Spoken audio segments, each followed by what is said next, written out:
Ang on-the-spot na tugon at aksyon sa inyong mga sumbong at hinaing. #Palatawag. Sa mga nakaantabay nating live viewers ngayon, handa na po ba tayo? Handa na! Hindi na natin patatagalin pa upang kayo po ay direktang makausap at agad nating maasistihan ang inyong problemang legal. Sa sino mang nais makausap ang ating punong mananggol pambayan, i-comment nyo po lamang ang inyong pangalan, cellphone number, tahanan o address, problemang legal sa ating comment box. #Palatawag na! Ayan, ang una po nating makakausap ay via Zoom. Si alias MC, OFW mula po sa Middle East. Ano ba kwento ng ating kababayang OFW sa gitnang silangan? Ito po ang kanyang salaysay. Hello po, Chief Acosta. Itago nyo na lang po ako sa alias na MC. Ako po ay isang OFW dito sa Middle East.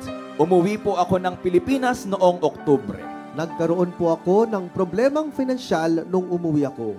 Wala naman po akong balak mangutang noon kahit kinapos ako. Pero isang araw po, may nakita ako sa Facebook ads na isang online lending app. Sinubukan ko po mag-sign up at mag-apply ng loan. Na-approve naman po yun. Pagkatapos po nun, ay sunod-sunod na ang mga online lending app na lumalabas sa timeline ko. Nag-sign up po ako uli at tinignan ko kung magkano ang approved loan na binigay nila sa akin. Yung iba po ay kusa nang nagsesend sa account ko kahit di naman ako nang hihiram. Yung iba naman po kahit naka-sign up ko lang, may repayment na ako agad. Dahil sa di ko po alam ang gagawin ko noon at takot ako mapahiya, pilit ko po silang binayaran at yung pinangbayad ko po doon ay hiniram ko na lang din po sa online lending app. Naging tapal-tapal system na po kung tawagin. Hanggang isang araw po, may nag-text at nangharas na sa akin. May death threat na sa buhay ko at sa pamilya ko dyan sa Pilipinas. Hindi ko na po alam, Chief, kung paano ko po i-handle lahat ng pamamahiya at panghaharas na ginagawa nila. Sana po ay matulungan nyo ako dahil sobrang nakaka-stress na po talaga. Salamat po. Zoom ba yan? Zoom? Opo, Ayan. Hello po. Pasok po kayo. Ma'am, ayan. Si Lalaki siya. Lalaki siya, Hello, no? sir. O babae? Sir. Babae. Hello, ma'am. MC. Alias MC. Ay, ma'am. Ma'am. Yes po. Ano ngayon ang lagay? May kaso ka ba sa korte? Wala. Wala naman po, Chi, pero may mga text po na ano nga daw po sila, pupunta ng barangay, tapos may mga text din po na magsasampa daw sila ng kaso for estapa. Ay, sabi mo, hindi ka naman nangutang. O, nangutang ka ba talaga? Ano po, yung pong before po kasi, hindi po kasi ako nangutang noon. Tapos automatic po sila nagsesend sa account ko.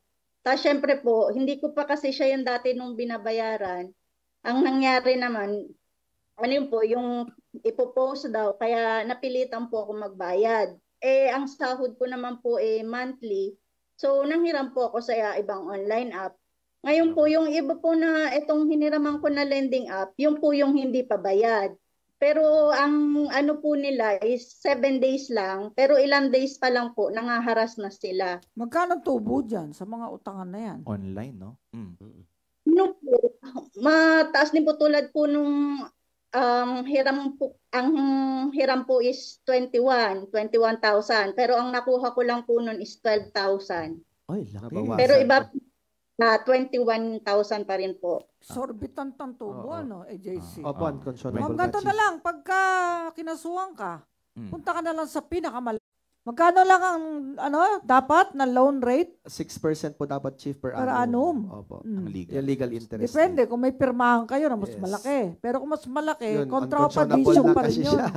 Oo, pagka may kaso ka na, bumalik ka sa akin, ha? Ano po?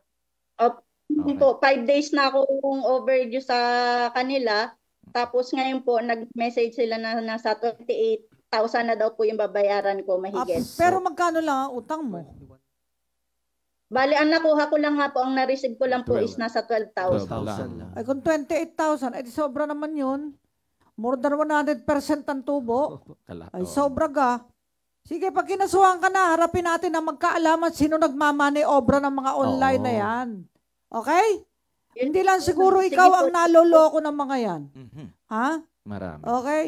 Uutang ka ng halagang 12,000 tapos magiging 28,000 na yung babayaran mo. At Sobrang pataas na laki pataas yan. pa. Okay po? Yun po yung Basta Pinas, tatawag kasi- ka uli, may number ka naman ni Ka Gerald. Okay. Pag kinasuhan ka sa korte, harapin natin sila. Okay? Sige. Salamat. Okay, huwag ka na mangungutang uli pag ganyan sa mga hindi mo kilala. Mhm. Ha? May sweldo ka naman Yeah, eh. Kaya nga sabi ng aking ina kung magkano lang kinita mo, pagkasahin mo. Huwag kang utang dito, utang doon. Loan doon. Kaya ako takot na takot sa utang. Nangutang nga ako sa pag-ibig After ilang taon, binayaran ko na. Hindi ko na inintay na matapos yung term. Mura lang naman nung araw yung utang. Kondo na walang elevator. Kaya nakita na yata ni JC yung kondo walang elevator na yun. Nakita ko na po, Chief. Hagdan, Fourth hagdan floor. lang. Every tignan mo. day. Talagang ganun. Sapat na ang sweldo. Kaya kailangan magtiis ng gusto. Diba? Okay ha, huwag ka nang paloloko ha. Okay. Ay gusto ko magkaalaman sino ba mga promotor ng mga online na yan na niloloko mga pati mga OFW pagkatapos pinapatungan ng sobrang laking patong na low na interest. Yeah. Okay? Sige, anak ha. Okay. Salamat po, Chief. Sige. Bye-bye. Thank you, Ma'am MC. Bye-bye po. Salamat MC. po.